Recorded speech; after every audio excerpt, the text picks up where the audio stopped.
And right now I want to invite you to join me in Psalm 49. Psalm 49 is a kind of an Ecclesiastes, kind of a Proverbs type of writing. It's a warning about trusting in wealth.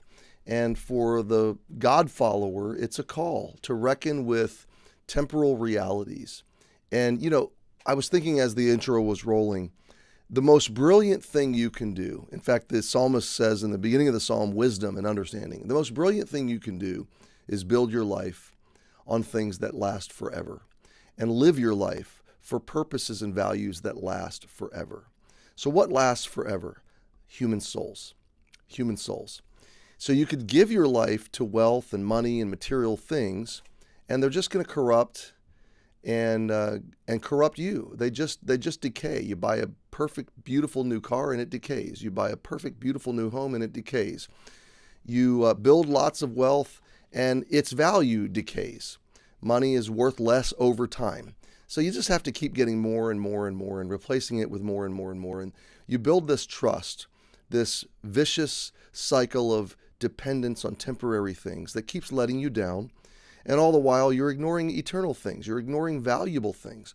First, you're ignoring the value of your own soul and the wealth that redemption and atonement would bring to your life, knowing that you're not going to die and perish in condemnation, but you're going to live forever, knowing that your soul is going to go on forever and be received into an eternal kingdom with God and into a literal physical reality, a new heaven and a new earth with Jesus reigning forever and ever. Nothing can touch that in terms of value and hope. So the most brilliant thing you can do is build your life on eternal values and live your life for eternal purposes. And eternal things are soul things. So the souls of the people around you live forever. And to invest your life into things that matter and go on forever would be to invest your life in the redemption of souls, in the reclaiming of souls, into the communication of the gospel so that people can be rescued from the very message that we're talking about, so that they in wisdom and understanding can see and have their eyes open to the reality that death takes everybody.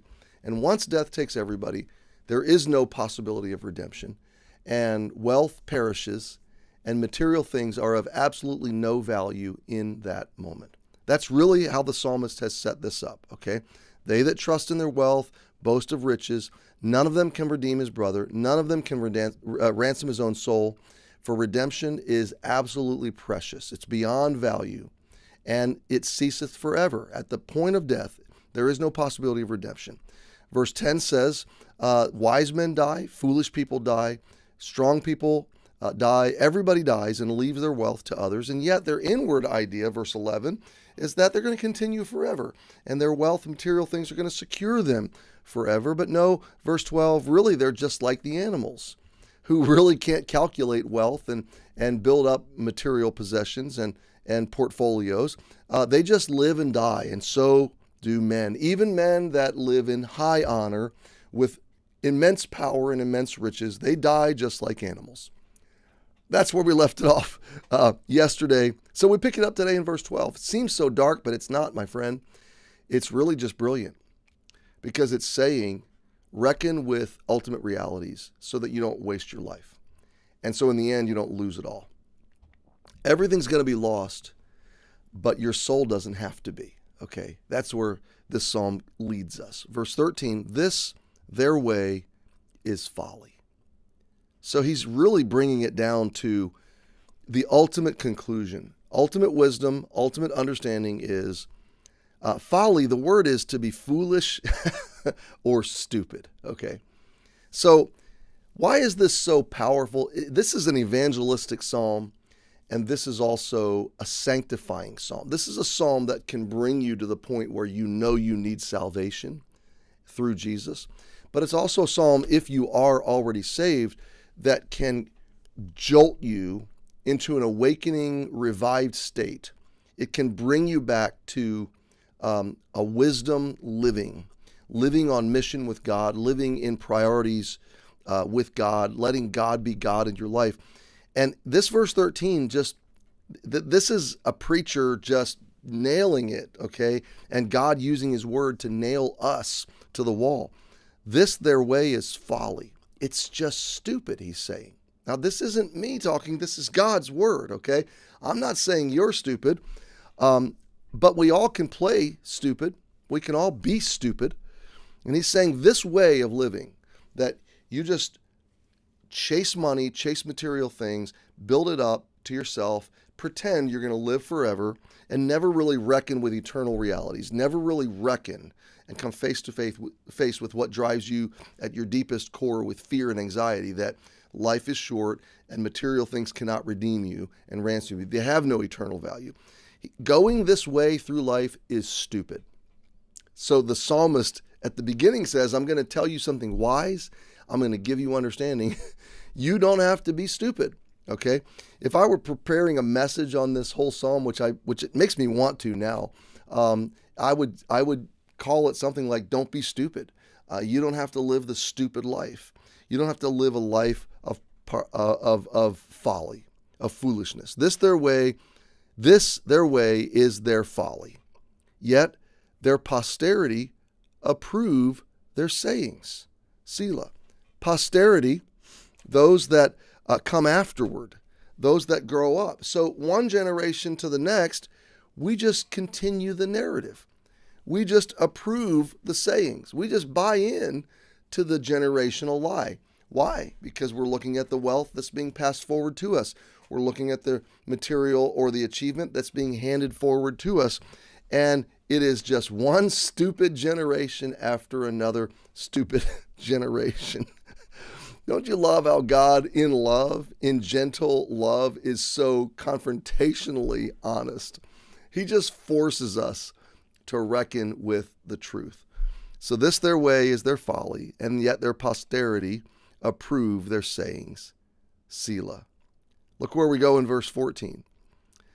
Like sheep, they're laid in the grave. Death shall feed on them, and the upright shall have dominion over them. The narrative turns right there, doesn't it? Like sheep, they. Who's they? They that trust in their wealth. That's where he started the paragraph in verse 6. They that trust in their wealth. That's who we're talking about the whole way through. They. And here's their end. Like a dead animal, they're laid in the grave. He's using the picture of sheep because this was a common scene, okay? All throughout the Holy Land would have been grazing herds and flocks. So a dead animal, whether sickly, whether the carcass of an offering, whether the bear or the wolf or the animal that came and preyed upon the sheep, the carcass is laid aside. Death is done. Okay, this is what happens to everybody. Those that trust their wealth, death feeds on them. But then there's this turn in the narrative, and the upright shall have dominion over them in the morning. Oh my. Now there's incredible turn in this hopeless narrative. Not everybody dies. Not everybody goes away. Not everybody is unredeemed. So he brings up this concept of the upright that are still alive after death, that have dominion over them in some morning. Okay, so this is a morning beyond mornings. This is a morning beyond life. This is a morning, metaphorical and literal, okay, figurative, looking forward past all the mornings, because we've been talking about the end of mornings, the end of days. The end is death, right? So this is a morning after death. Have you ever heard these songs, these hymns, these old hymns that talk about I'll meet you in the morning? Okay. There's a new day dawning. We're going to cross the river. The day will dawn. The day star shall rise. I mean, I'm just grabbing extemporaneously these phraseologies that talk about the day that the sun rises after death, the morning after death. So the psalmist hints that there is life after death. There is an upright existence after death. This word upright, let's look at it. To do good, to do right, to be straight, to make straight. So it's talking about a righteousness. Now, none of us are righteous. None of us are sinless. None of us are perfect. None of us are holy in the sense that this psalm is referring to. None of us are guiltless. But in this sense, there is redemption, there's ransom, there's a way for a soul to be redeemed. He's talked about that, or he's hinted at it in verses 8 and 9, 7, 8, and 9. And now he's talking about these people that are upright, and they're going to have dominion. Now that's interesting. Dominion is authority. We don't believe in Christian dominionism, that we're going to overtake the planet, okay? But the Bible does teach that one day we will rule and reign with Jesus, okay, in an eternal kingdom.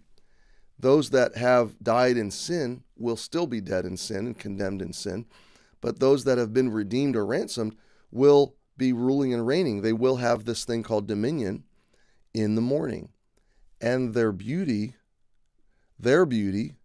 shall consume in the grave from their dwelling. Their beauty, we refer back to those that are trusting their wealth. Okay, beauty is generally their refuge, their safety, their security. What seems to make them so durable in this life is only going to be eaten away. It's going to be consumed in the grave from their dwelling. They're going to die, and all that seemed to secure them is going to be consumed away. But there's going to be a kind of person that is upright and still remaining and still enjoying life in a new morning. So we're going to continue this thought. He's going to drive at the core of this. If you don't know Jesus, Jesus is the key to the redemption of your soul, not your wealth, not your physical, temporal, material achievements. And if you do know Jesus, here's the big takeaway.